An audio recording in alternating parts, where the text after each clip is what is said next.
think the first is, depending upon how well you want to do, and particularly if you're starting a company, you need to work super hard. So what does super hard mean? Well, when my brother and I were starting our first company, instead of getting an apartment, we just rented a small office and we slept on the couch. And we showered at the YMCA, and we had just one computer. So the website was up during the day, and I was coding at night. 7 days a week, all the time.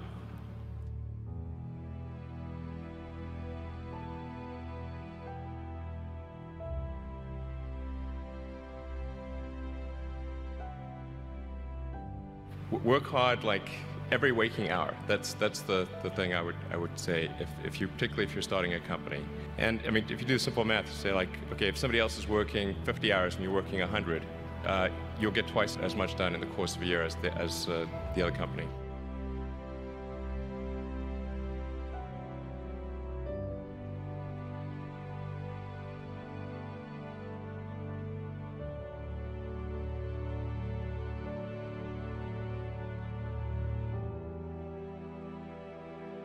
I think too is you got to make sure that whatever you're doing is a great product or service. It has to be really great. And I go back to what I was saying earlier, where if you're a new company, I mean, unless it's like some new industry or new market that, if it's an untapped market, then you have more ability to, the standard is lower for your product or service. But if you're entering anything where there's an existing marketplace against large entrenched competitors, then your product or service needs to be much better than theirs. It can't be a little bit better, because then you put yourself in the shoes of the consumer and they say, why would you buy it as a consumer? You're always going to buy the trusted brand unless there's a big difference.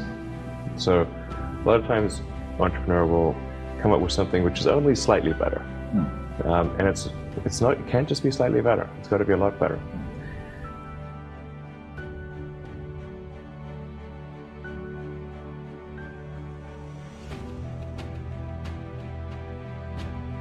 The other thing I'd say is that if you're creating a company or if you're joining a company, the most important thing is to attract great people. So either join a group that's amazing, that you really respect, or if you're building a company, you've got to gather great people. I mean, all a company is a group of people that have gathered together to create a product or service. And so depending upon how talented and hardworking that group is, and the degree to which they are focused cohesively in a good direction, that will determine the success of the company. So do everything you can to gather great people if you're creating a company.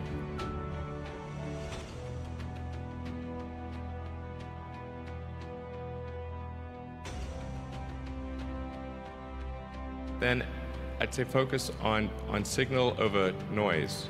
A lot of companies get confused. They spend money on things that don't actually make the product better. So, for example, at Tesla, we've never spent any money on advertising. We put all of the money into R&D and manufacturing and design to try to make the car as good as possible. And I think that's the way to go. So for any given company, just keep thinking about, are these efforts that people are expending, are they resulting in a better product or service? And if they're not, stop those efforts.